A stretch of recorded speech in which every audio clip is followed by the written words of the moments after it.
In an emergency, every second matters. However, in congested areas like Lagos, getting emergency response team to a scene in time might be challenging. Now the question is, how prepared are we for emergency situations ranging from house collapse, fire outbreaks, explosion, gas release, terror attacks? These are the questions. However, today we have in the studio Clinical Lead, Emergency Response Africa, ERA, Dr. Oluwaseun Adewumi. Good morning, Dr. Oluwaseun. Good morning. Good morning. Okay, good to have you on board.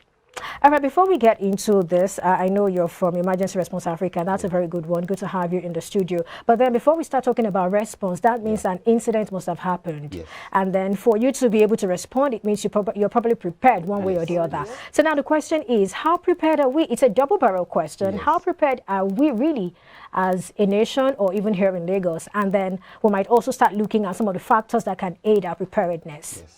Yeah, I really like that question, and it's a question that is very viable.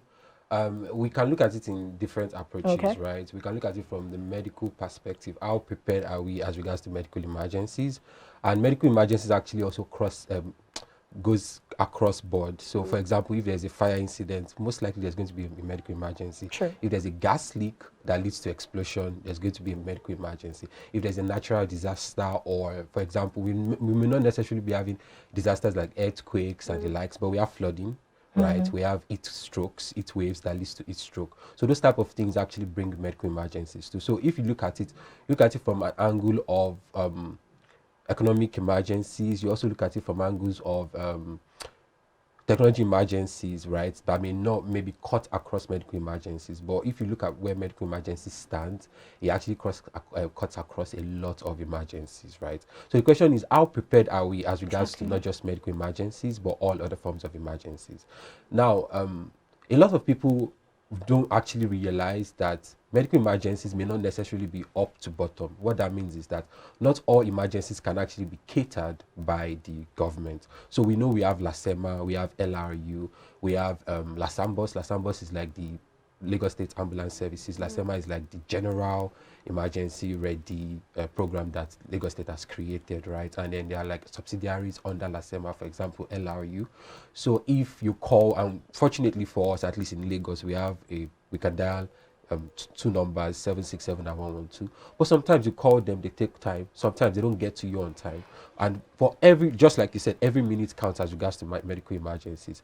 In less than 4 minutes, the brain can start shutting down. And then even if you don't get there on time, between 4 to 10 minutes, whether you get there on time or not, the brain can have permanent physical damage. And then after 10 minutes, the person dies. So the heart can actually stop functioning. And then once the brain stops, that's when the person dies. The heart can stop functioning and the person is still alive. But when the brain dies, that's when the person dies. So you call 767 or 112, they don't get to you in like maybe 30 minutes to 1 hour. So if you're looking at it from up to bottom, you realize that the state cannot actually provide everything for us. Now, when it comes to us as regards to preparing for medical emergencies, where do we live? How do we structure where we live, right?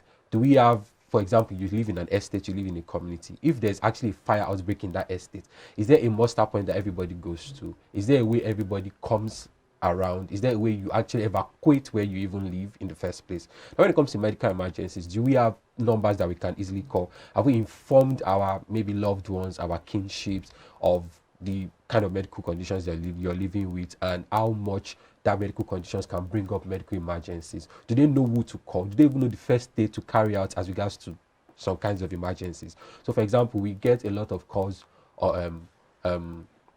from children, like people call us and they're like, you know what, my child is choking, what can I do? There are actually simple techniques that you can carry out.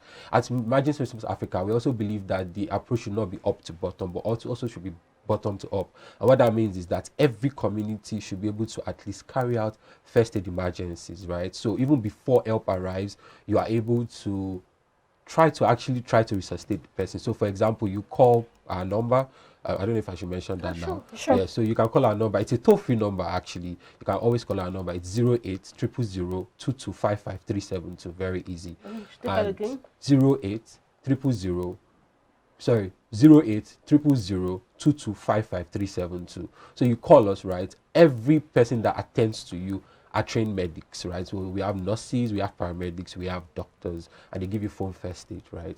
But if they're giving you phone first aid and you don't even understand the phone first aid they are giving you, so for example, you call us that, oh, your child is choking, and they are telling you, oh, carry your child this particular way, put your 2 fingers on your child's chest, and you don't really understand where the location of where you're supposed to put your 2 fingers on, then it's a problem. And so at Emergency Response Africa, we also go around for free, train communities, train households, train estates, because we believe that the approach should not just be from the government. People should actually also prepare themselves as regards to not just medical emergencies, but also understand how to evacuate people as regards to other forms of emergencies, like engineering emergencies, technology emergencies, and so on and so forth. Like Dr. Sean, you mentioned that some medical factors can lead to medical emergency. So I want to ask, what are the environmental factors that could lead to this emergencies? Just so someone who is watching and it's not in, or it's an environment that's maybe doesn't even know, and ignorance to say it's not a defense. Yes. What are those factors that could lead to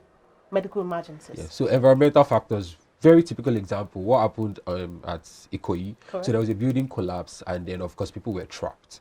Now there's a lot of medical emergencies that will be going on because, for example, fractures, dislocation, dust inhalation. So imagine there's an asthmatic person in that building collapse. Most likely the person is going to have an episode, right?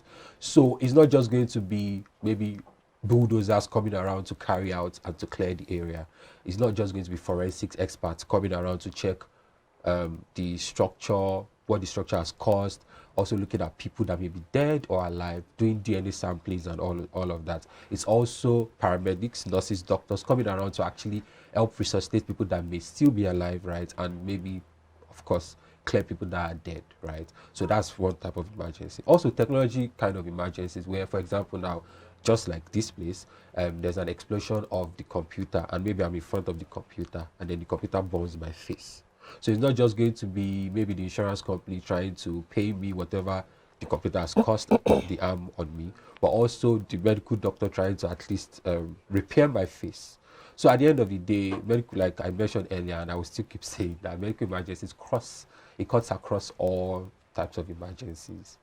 All right. Sorry, follow-up question. Now, are there some kind of trainings? Because we could say that in the what happened at the Ikoyi now. Yes.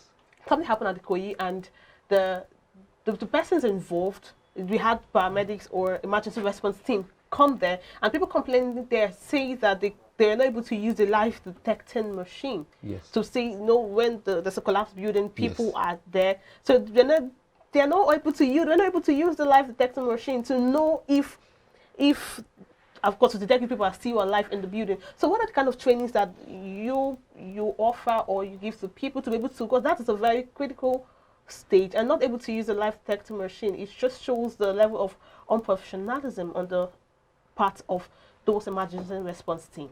Yeah. Okay, so we were actually also present at the Ikoyi collapse. Yeah, it's part of our CSR. Hope it's not your people that were not able to use the life detecting machine. It's part of the CSR. We go there, right? So another thing is that how will I put this? Medical care or health care in general is very expensive, right? So we are private. We are kind of private company, but we also do private. Let's just say PPP, private public partnership, kind of, right? And we cannot really provide all the tools that are necessary, right? So, for example, the government is actually meant to do that. So I don't know so much about that, right? Because that may not be my field. But I would say that at Emergency Response Africa, we have the tools that are necessary for at least the primary or secondary care. That looks like a tertiary care that most likely should be handled by the government. Okay. All right. Thank you for your honest response. That's an honest one there. All right, thank you. So for me, I'm wondering, because I'm looking at what you said earlier about the fact that, okay, there are people who are trained to attend to people and all of that. But let's look at this. I'm asking if in a situation where something happens here, and maybe if we're going to call ERA or call ASEMA and all, it's going to take them a while to get here. Why don't we probably get some other options? Maybe every building or maybe every 5 buildings or something should have an emergency responder on ground. I know there are people who call HSE officials. So my question is, do we need to get to that point where for every structure that houses a number of people, Yes. there should be an HSE official or someone that can actually respond whenever anything happens. Beautiful. Thank you for that question. So, like I mentioned earlier, at ERA, we believe in community mobilization as regards to first aid, first response. And so that's why we actually go to communities to give free trainings, right? So that at the end of the day, maybe in the next 2 years, 3 years, we Okay, realize I that understand you give trainings. I'm Yes. saying, apart from the training, you're going to Yes. talk about that. Yes. But what I'm saying is, should we start doing that? And if we're going to do it, what should it be? Should it be, okay, maybe there is a stretch of a street, in a street there should be this, or how should we do it so we can reduce the response time? More like being proactive. Yes. So I was actually getting there. Okay. But the idea is that apart from training communities, right? So we have first responders located at strategic places Okay. and are also expanding. So for example, now maybe we say we have 25 responders in Lagos. We know that's not enough. So we are building a model, a sustainable model that actually replicates itself, so Okay. that we have responders in strategic places. And our responders use mobile technology, mobile applications, where if we get an emergency, so let's say this place, Beggar, right? Someone calls us very close to this place, in to your office. Someone calls us, right, that, oh, somebody actually just fainted, we don't know what happened, the person just fainted, and then you call our command center. So you can either call us through our toll-free line. Fortunately, we are about to release our clientele application, mobile Okay. application.